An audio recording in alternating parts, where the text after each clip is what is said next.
This is a Fox News alert. North Korean dictator Kim Jong-un has proposed a face-to-face meeting with President Trump about his country's nuclear weapons program. Good evening and welcome to Tucker Carlson tonight. Fox's chief White House correspondent John Roberts has been on this story, and he has details at this hour. John? Well, this is an extraordinary moment in history, Tucker, just for the very fact that we heard from the White House tonight that the President of the United States has agreed to meet with the President of North Korea. I mean, nobody thought that anything like this could ever happen unless it was under the most extraordinary of circumstances. But this is kind of from a beginning level. You know, Kim Jong-un had talks with South Korean officials earlier this week. Those South Korean officials came to the White House today to say that Kim is committed to the denuclearization of the North Korean peninsula, and he held out that olive branch for a meeting with President Trump. President Trump, who has said in the past many times he'd be happy to meet with Kim, agreed.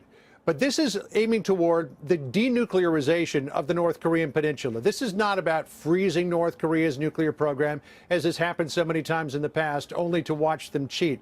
President Trump is making it clear that he wants Kim Jong-un to give up his nuclear program. A statement from the press secretary just a short time ago will pass along to you. President Trump greatly appreciates the nice words of the South Korean delegation and President Moon. He will accept the invitation to meet with Kim Jong-un at a place and time to be determined. We look forward to the denuclearization of North Korea. In the meantime, all sanctions and maximum pressure must remain. The question of where is probably one of the biggest questions right now. I would assume that President Trump is not going to go to Pyongyang in North Korea to meet with Kim Jong-un. I don't expect that Kim Jong-un would come to the United States because he might fear that he'll be thrown in an American jail and never see the light of day ever again. Not that that would happen. So it may be that they choose potentially South Korea right there along the border in Panmunjom, which will be the site of the talks between South Korea's President Moon Jae-in and Kim Jong-un later in May. Or maybe it's a third country, some neutral country somewhere else in the world where everyone can meet. How did we get to this point? The White House is just walking us through that in a conference call right now. But Jong, who is the South Korean National Security Advisor, said in the statement outside the White House here that it was due to President Trump's program of maximum pressure that North Korea came to the table. They said that while Kim is committed to the denuclearization of the Korean peninsula, he also understands that joint military exercises between South Korea and the United States must continue. Now, President Trump, as you'll remember, Tucker, came under an extraordinary amount of criticism for his tough-minded approach toward North Korea. A lot of people were saying he wanted to start a war with the North. It would seem that exactly the opposite has happened. Rather than the missiles flying, it looks like there will be talks. And it really is, when you look at everywhere we were up until this point, an extraordinary moment in history. Tucker? It's astounding. John, was there any mention of the role, if any, that China played in this? I think that this was very much a behind-the-scenes sort of thing. When you talk about the program of maximum pressure, that wasn't just the United States. It was the United States and a number of other countries, first and foremost among them China. President Trump has pushed Xi Jinping time and time again to get tougher with North Korea, to increase the sanctions, to put the squeeze on North Korean banks, to not allow workers in North Korea North Korean workers in China to send money back to North Korea. We don't know exactly how much China did in this particular case. It seemed like it was limited, but at this moment, it appears like it may have been enough. So we'll see where this goes. Nobody is under any illusions here in the United States that Kim Jong-un, they might think that he's sincere, but nobody thinks that he's not potentially playing fast and loose here. We had John Bolton, the former UN ambassador, on our air the other day saying that he thinks that they're just trying to buy time so that they can complete their nuclear weapons program. Then they've got a very big bargaining chip. But they're looking at this optimistically here at the White House, Tucker, thinking that this may be the opening that the United States has waited for and tried for an awfully long time. Well, it's unexpected, to say the least. John Roberts at the White House, thank you very much. Thanks, Tucker. Harry Kazianis is a North Korea expert and director of defense studies at the Center for the National Interest, and he joins us tonight. Harry, I don't know anybody, any of the geniuses running our foreign policy in Washington who predicted anything like this. Well, I certainly didn't. That's for certain. I actually thought there was a better chance we'd be at nuclear war with North Korea than there'd be peace talks. But there's something we're missing, Tucker. There's a little bit of context. South Korean press about 2 weeks ago came out with some reports that were fascinating. They actually speculated that North Korea was actually on the edge of financial bankruptcy.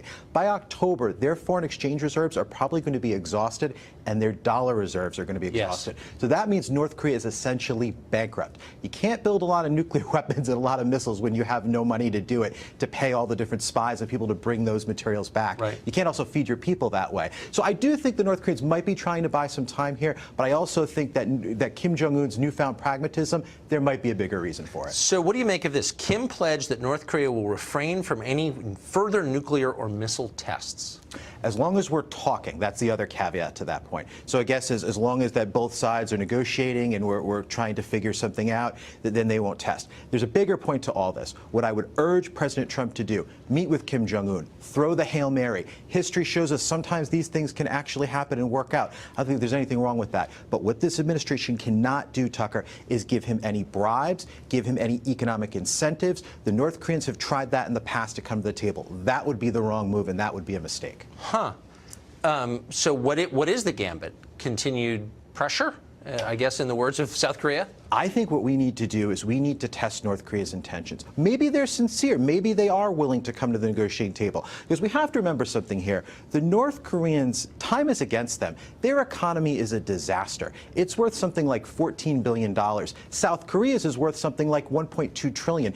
Someday the North Korean state will collapse, and I think Kim realizes this. So this may be a historic moment. I never thought I would see this before, probably in decades. So I think Trump has to explore it.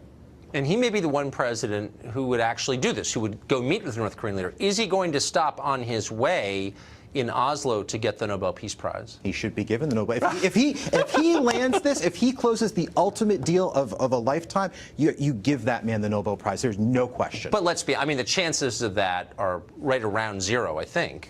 There may be a of getting the Nobel Peace Prize. Well, yeah, they gave it to Obama for getting elected, so I didn't do anything. Right, I'm aware. Yeah. So you know what?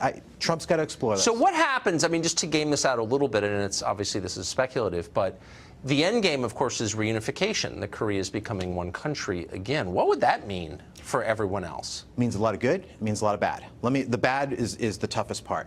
The cost to reunify North Korea with South Korea is probably something like $10 trillion.